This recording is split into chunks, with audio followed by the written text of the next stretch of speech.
today I'm going to be talking with Doyle Saylor, who's a local artist and who is also a radio producer for KPFA. He's got a show on disabilities, and tonight I'm going to talk to him a little bit about another artist, a famous 20th century artist by the name of Chuck Close. And what's fascinating about Chuck is that he, like Doyle, did or does portraits of people from his own photographs, but unlike Doyle, Chuck is face blind. So I want to talk to Doyle a little bit about his exposure to Chuck's work, his experience with Chuck himself, and some of the things that he learned from Chuck as an artist and a radio producer. So thank you for talking to me tonight, Doyle. Well, thank you, Heather. It's a pleasure to be here.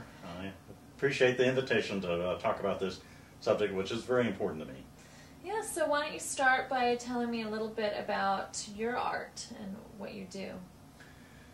Well, I do audio art now as well as visual art, so we were doing a series of shows on the local disability community that does art, and it's a creative process to do verbal interviews like this. I'm sure you recognize how much they can vary from one a little interview to the next. But anyway, I also do paintings and drawings, and I tend to concentrate on people and portraits of people, and I oftentimes work from photographs that I've taken, and I also do some video, so and that also concentrates on looking at people.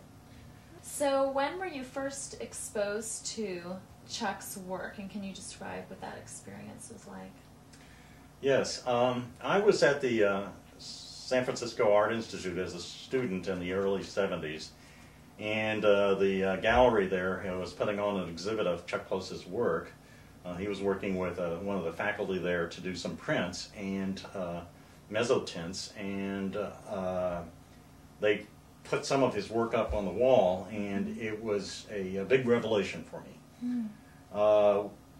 By this time, the post-World War abstraction was beginning to fade away, but it was still kind of a no-no to be too closely following a photograph. People look down on that, and that's Chuck's work looks like a photograph, and so that gives you permission to use photographs. When somebody very important like that comes along and does that, then from then on the way is opened up and everybody else can feel comfortable about using it, and he pioneered it for me. He's also roughly my age, so you know we were right in the 60s, as they say.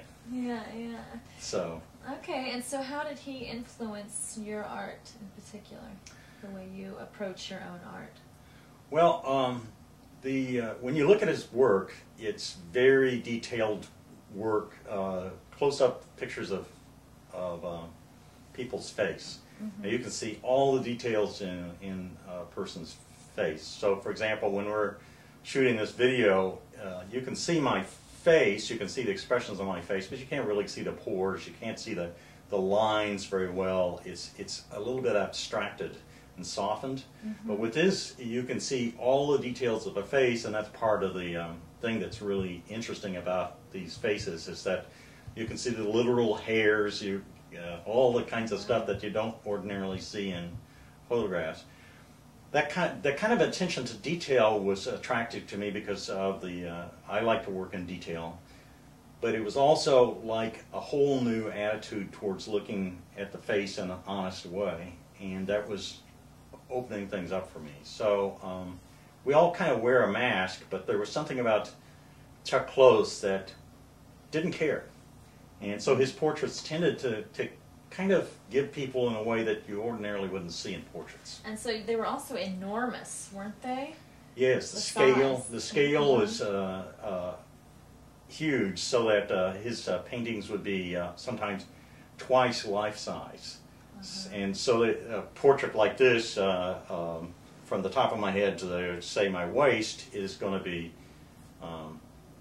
6 feet tall. And then before you had said that the paintings also had a little bit of a coldness to them. Yes, they're very clinical looking, kind of like somebody in a medical field who's photographing a corpse. Oh, all right. Interesting. So, okay, so when you first saw his art, you did not know that he was face blind, right? Absolutely. Oh, you knew he was face No, blind. I didn't know any of that at all. He was later on in his life, he was paralyzed by a spinal stroke, and so he has a visible disability. But there was no hint when he was younger that he had major cognitive disabilities.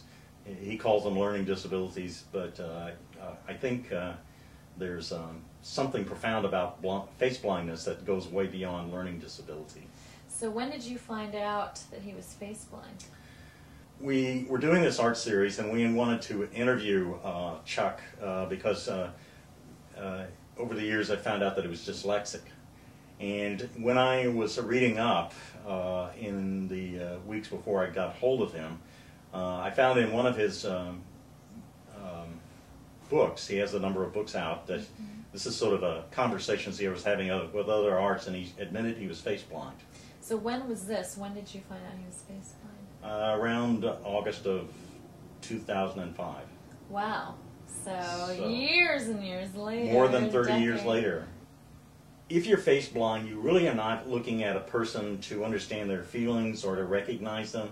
You're looking at the face in a whole different way, and you've dropped what we usually use to connect socially.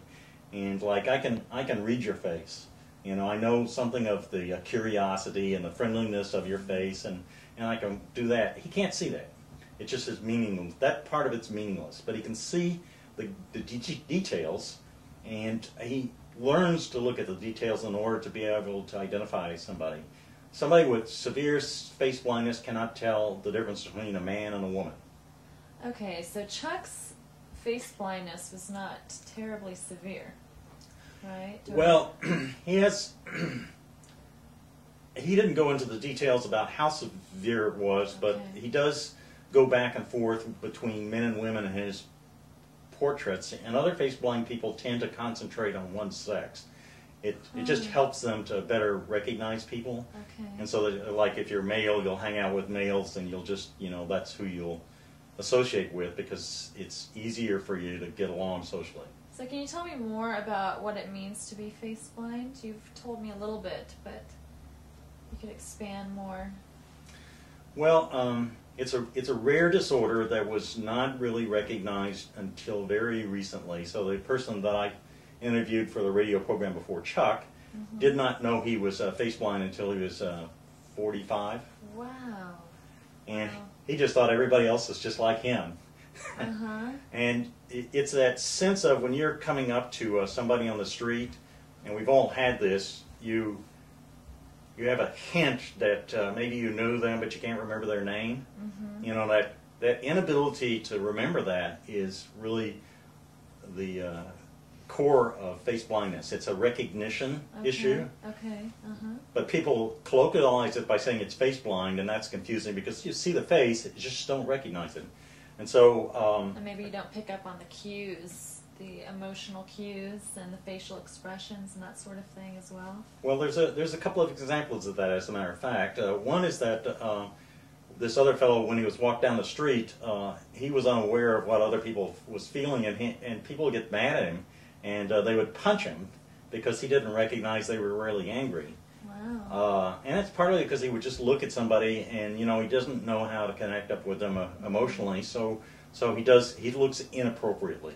And if somebody stares at you for a while, it's very uncomfortable. The other thing is that for him,